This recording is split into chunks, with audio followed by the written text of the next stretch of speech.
Mid cap मसाला, जिसमें हम बात करेंगे उन मिड कैप शेयरों की जिनमें की बहुत अच्छी स्ट्रेंथ बन रही है या कुछ ना कुछ ऐसी खबरें हैं जिनका कि इम्पैक्ट मार्केट्स पर देखने के लिए मिलता है।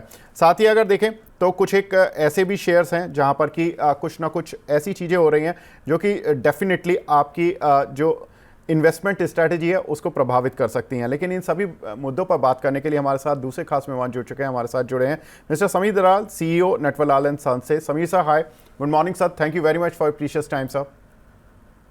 Good morning, Vivek. How are you? I am good sir, thank you. And sir, जिस तरह का मार्केट चल रहा है आई होप कि सारे इन्वेस्टर खुश होंगे। Market to one directional है, so I don't think anyone has the right to complain. Even though we've not been as positive on the market, market has given excellent returns. So so sir, अभी क्या advice कर रहे हैं आप अपने clients को? Profit book करना है या सेलेक्टिव पॉकेट्स में बने रहना है? देखिए काफी इवेंट्स जो मेजर इवेंट्स थे are now completely out of the way right so the NDA government of course थोड़ा उनका वोट शेयर या फिर के सीट थोड़े कम आए इस बार but net net they are back and probably will finish another 5 years stint in the center तो वो कंटिन्यूटी जो एक्सपेक्टेशन थी वो कंटिन्यू रहेगी so we can expect the infra segments and things to do well but overall जो हम बात करें तो we been of the view की मिड कैप्स में and specially mid caps and small caps में वैल्यूएशंस जो है वो काफी स्ट्रेच हो चुके थे पहले भी और अभी शायद थोड़े और भी स्ट्रेच हो रहे हैं क्योंकि stocks have after the result के दिन पे तो काफी स्टॉक क्रैश हुए but after that if you see they've all made higher highs than what they were before so we believe कि यू नो यहाँ पे पैसा बनाना थोड़ा मुश्किल रहेगा नो डाउट जो मोमेंटम है मोमेंटम में सब कुछ चल सकता है बट वी बिलीव के थोड़ा पैसा you should take off the table और be more in large cap जहां रिस्क रिवॉर्ड आपके फेवर में है जहां वैल्यूएशंस उतने स्ट्रेच नहीं हुए हैं in particular stocks. I'm not saying index, I'm saying particular stocks. And you can probably play the game for the next 1 to 2 years. और अगर मिड कैप में करेक्शन आता है और वैल्यूएशन थोड़े अट्रैक्टिव होते हैं तो we can definitely reenter those but at the moment we are of the opinion की be more in large cap if you have to and take some money off the small caps बिल्कुल।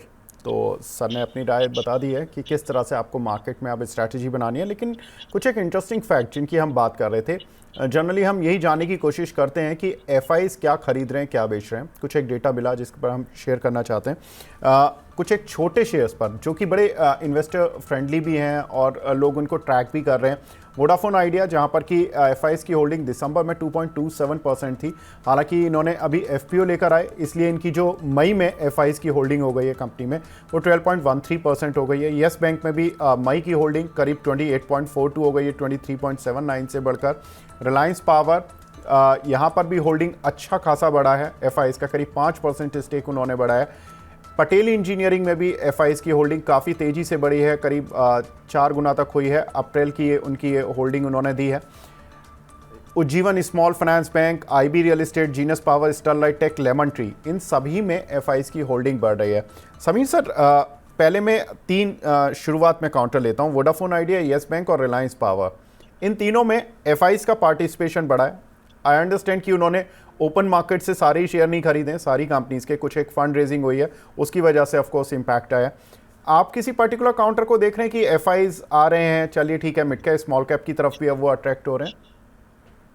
तो yes bank एक stock है जो हम ये इन तीनों में से कवरेज में है I mean we look at Vodafone but Vodafone में जो हमारा प्रॉब्लम है is the fact that they continue to lose money if you look at on cash flow basis उतना इम्पैक्ट लॉस नहीं आ रहा है but on the net basis they are continuously losing money which is not a good thing and secondly एक दूसरा जो अभी आज का पॉजिटिव है वोडाफोन पे is the fact that they sold Indus Towers and raise this money so it's a possibility that it could be a turnaround play going forward but for Vodafone Idea shareholders to make money, उनका return on capital to improve significantly is going to mean ARPUs need to go up. They need to increase the customer base जो उनका actually घट रहा है. So all of those things we are not as convinced as maybe some of the other players. So we are not very invested or we are not recommending it. Yes Bank जो हमारा coverage में है from these three which I told you, we like it from a long term perspective. क्यों? क्योंकि उनका branch reach actually quite strong है.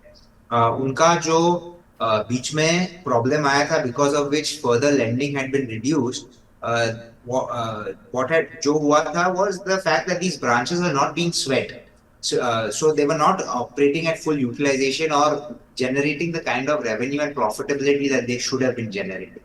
तो जैसे ये branches now start seeing more traction, जैसे उनका लोन बुक बढ़ता रहता है रहेगा, वी फील बिलीव कि Yes Bank will continue to do well.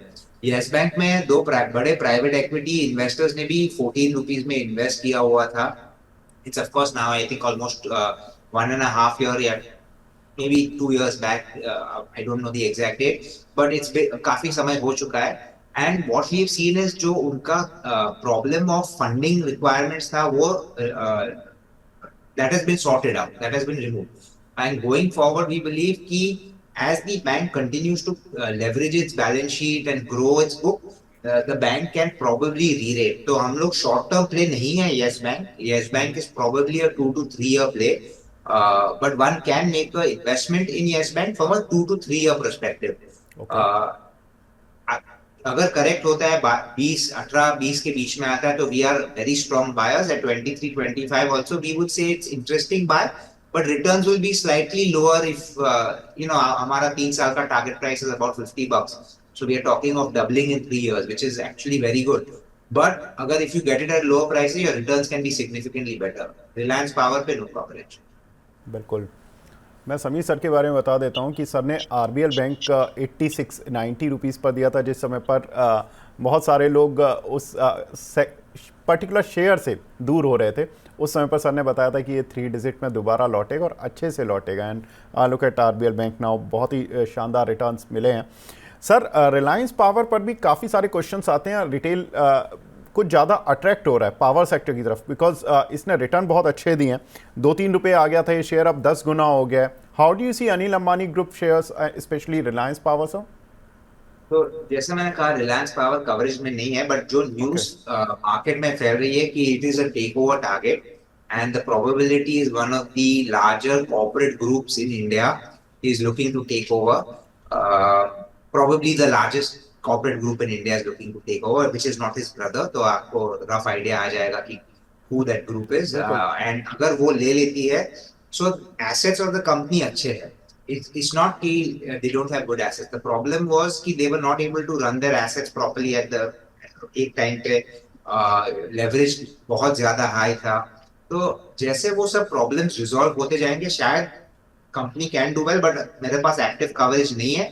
But yes, if it gets taken over by this big group which we are talking of, फिर तो ये 30 रुपीज क्या यहाँ से 300 भी हो जाए। बिल्कुल।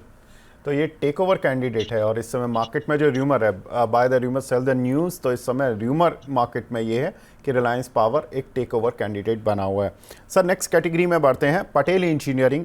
यहाँ पर भी हमने देखा कि अच्छा ट्रैक्शन इस काउंटर में बनता हुआ दिखाई दिया। ये राइट इशू आया था इस काउंटर का, आई रिमेंबर 12-13 रुपये के आसपास था आई थिंक राइट इशू। वहाँ से जब ये राइट इशू सब्सक्राइब अच्छे से हुआ, उसके बाद एस इन्वेस्टर मिस्टर विजय केडिया ने भी इस काउंटर पे स्टेक लिया और उसके बाद ये काउंटर रुक ही नहीं रहा। क्या करें sir? So again Patel engineering पे कवरेज नहीं है, पर जो भी कंपनीज कंस्ट्रक्शन इंजीनियरिंग सेगमेंट में है, बिकॉज ऑफ द एक्सपेक्टेशन की नेक्स्ट फ्यू इयर्स में जो गवर्नमेंट स्पेंडिंग होएगी for the infrastructure segment will drive the revenues for all of these companies. वो बेसिस पे ये काफी सब कंपनीज बढ़ी हुई है। तो गवर्नमेंट का infrastructure not only on road, it is also happening on rail, on defence, on various power sector. तो जो इंफ्रा स्पेंड बास्केट है, पूरा इंफ्रा स्पेंड बास्केट है, that is where the government has been focusing for the last 5 years। और उसके वजह से if you see all the stocks, आप देख लीजिए from the blue chips of Siemens, Cummins, you talk of L&T, you talk of company like Patel Engineering, छोटे company जैसे जो हमारे पास कवरेज में है, also some of these have seen huge rally. So अगर ये सेगमेंट में गवर्नमेंट का फोकस रहेगा, of course budget is coming up, so we will get to know some numbers in the budget, probabilities the companies can do well. और जो आपने कहा Patel engineering ने फंड रेज किया था, तो उनके बैलेंस शीट थोड़ा स्ट्रेंथन हुआ होगा। Many of these companies जो अपना बैलेंस शीट स्ट्रेंथन कर रहे हैं, they are seeing good returns in their stocks because of the fact कि जो leverage कम होती है, तो the profitability can go up because of the interest cost being low, and also the risk goes down. So people revalue the company a little higher. जी sir, how do you see Ujjivan small finance bank, because इसमें काफ़ी कुछ cross merger की बात हुई थी, और अगर इसमें एफ आईज होल्डिंग देखें तो आफ्टर एडजस्टमेंट 3.7% से बढ़कर 26.96%। ऑफ कोर्स इसमें काफ़ी कुछ हद तक क्रॉस मर्जर वाला स्टोरी पका है। सर, किस तरह से देखना चाहिए इस काउंटर को? So Ujjivan Small Finance Bank पे हम लोग उतना पॉजिटिव नहीं है in the banking space. Banking में वी हैव अदर स्टॉक्स। देखिए, banking is a very commoditised business. Now of course Ujjivan small finance Bank जो है it's catering to a lot of the lower category segment of people, जहां इनके spread ज्यादा high है, because of which they are able to earn good good NIMs, good in spreads और सब। But वहां पे एक और बड़ी रिस्क रहती है कि डिफॉल्ट जब होते हैं तो they can be quite significant. और वो that is one of the reasons that you see that many of these banks have been, आप देखिए बंधन बैंक ले लीजिए, जीवन स्मॉल फाइनेंस बैंक ले लीजिए, उत्कर्ष है, काफी काफी ये स्मॉल बैंक्स है वेयर वी सीन कि suddenly you see an gross NPA increase और प्रोविजन स्पाइक और प्रॉफिटेबिलिटी कम होती है और फिर ये स्टॉक्स डाउनग्रेड हो जाते हैं। So we are not as bullish on Ujjivan the small finance bank at the moment. Yes, positivity है। मैं नहीं बोलता हूँ कि banking sector will not do well. I'm actually, मेरा सबसे ज्यादा bullishness banking sector पे है for the next probably 2 to 3 years. But Ujjivan is not the top pick. वहाँ पे हमारा top pick actually बैठती है IDFC First Bank. Valuations no doubt cheap नहीं है. It's trading at about 2 times book. But IDFC First Bank is got a good base and still वो large base पे, decently large base पे growing at 30%, 25 to 30% loan book। उनका जो भी provisioning problems था past का सब resolve हो चुका है। We've been quite positive on IDFC First Bank, I think all the way from 50 rupees। और मेरा 2 to 3 year target for this stock could be 150 to 170 rupees। तो यहाँ से भी almost double हो सकता है। So we are recommending that over in Ujjivan, but Ujjivan is not a bad investment if you ask me। अब जो आपने कहा FI holding going up and all, that is a positive sign for the bank, but उतना positivity मेरे पे, I'm not as positive on that bank as maybe the rest of the market। बिल्कुल, sir ने multi bagger pick बता दिया IDFC first bank in the banking space, और इस counter में अगले 2 से 3 साल में डबल होने की भी चांसेस हैं। सर ने येस बैंक में भी इनफैक्ट यही व्यू दिया था कि यहाँ से 50 रुपये तक भी ये काउंटर जा सकता है। अगले 3 साल का आपको व्यू रखना होगा, और नीचे आता है तो आप बाय करें इसको। सर, इंडियाबुल रियल इस्टेट में हमने एक ह्यूज रैली देखी। इस कंपनी में खबर ये जुड़ी थी कि एम्बेसी ग्रुप के साथ इनका मर्जर होना था, फिर उसमें कुछ प्रॉब्लम्स हो गई, अप्रूवल्स नहीं आए, लेकिन एफआईज होल्डिंग इस काउंटर पर बढ़ी है। 23.11% दिसंबर में थी, जो कि बढ़कर मई में करीब 27.34% हो चुकी है। How do you see Indiabull real estate on fundamental ground, sir? So I think उनका fundamentals actually quite strong है। तो Indiabulls Real Estate after the original promoters ने बेच के Embassy Group को बेचा हुआ था, what we have seen is that the operations have become a lot cleaner and nicer, and the जो company में वो जो क्या trust factor बोला जाता है because of corporate governance, that has improved। तो उसमें थोड़ा सा re-rating आया हुआ है। No doubt it went up and then came down and again went up, but that trust factor to some extent has come। Now Indiabulls Real Estate has a huge book of commercial book also, meaning commercial real estate जो वो rent out करती है।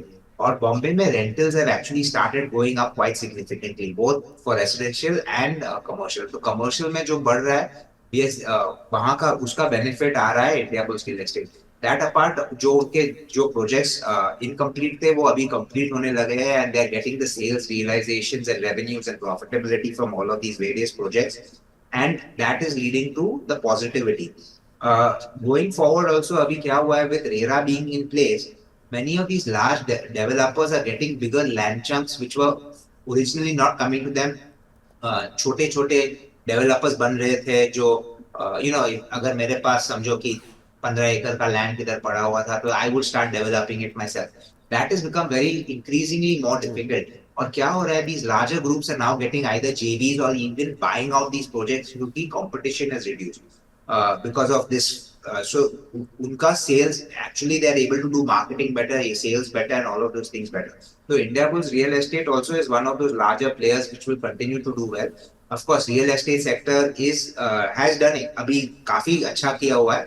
So maybe it may take a pause before it goes up, but longer term, maybe 2 to 3 years again, you can be positive. But I would wait for corrections to buy into these stocks क्योंकि पहले से काफी run up हो चुके हैं.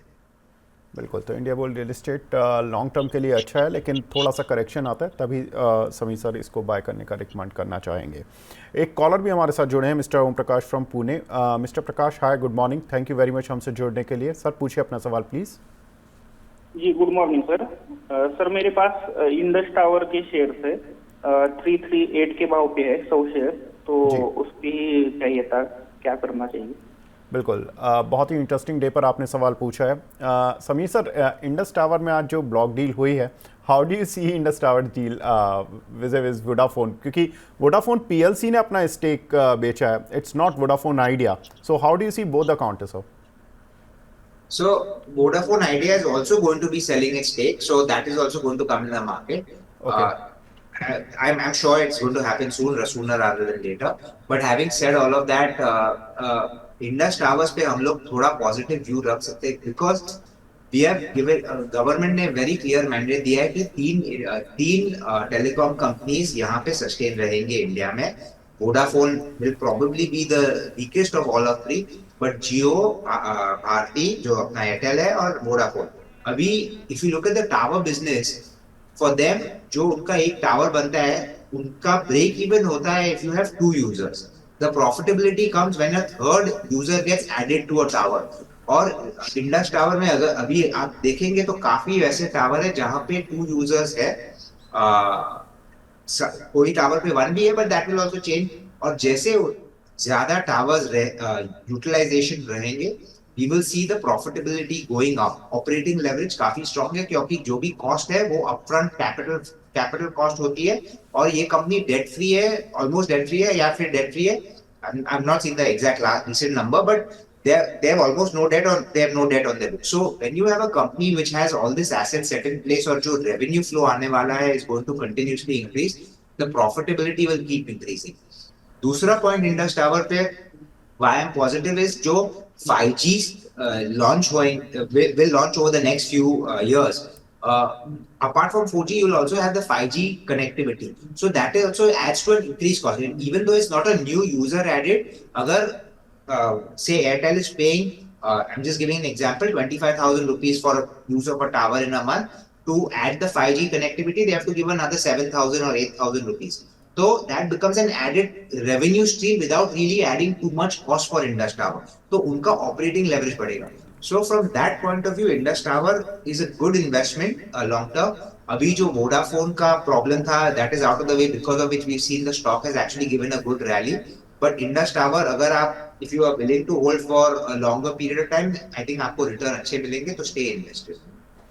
बिल्कुल, तो Indus tower में सर आपको इन्वेस्टमेंट रखना चाहिए. 338 का है भले ही, लेकिन सर ने पूरे लॉजिक्स बता दिए आपको कि किस तरह से आपको स्ट्रेटजाइज करना है. सर 3 काउंटर जो एफ की कैटेगरी में रह गए थे, मैं जल्दी से ले लेता हूँ because I know you have a time limitation today. Genus Power, Sterlite Tech, Lemon Tree, इन तीनों में एफ का स्टेक बढ़ा है. कोई पर्टिकुलर काउंटर जो कि आपके रडार पर आता हो इन तीनों में? तो जीनियस पावर हम ट्रैक नहीं करते, लेमन ट्री हम थोड़ा देखते हैं because we been looking at the hotel sector. तो Lemon Tree has been doing extremely well, और वो भी जो एक्सपेंशन कर रही है is doing at a very aggressive pace. जो इंडिया में टूरिज्म ग्रोथ अपॉर्चुनिटी है वो बहुत लार्ज है. एट द मोमेंट जो हम देख रहे हैं कि जिस डोमेस्टिक टूरिज्म इतना बड़ा है, over time we will see international tourists also coming into the country, and what we will see is the occupancies for these hotels will remain high. Now no doubt जो run up आए हैं is because of the fact कि इनके ARRs are good, the occupation is good. तो अगर global markets में थोड़ा slowdown आता है या फिर Indian markets में भी थोड़ा, you might get corrections.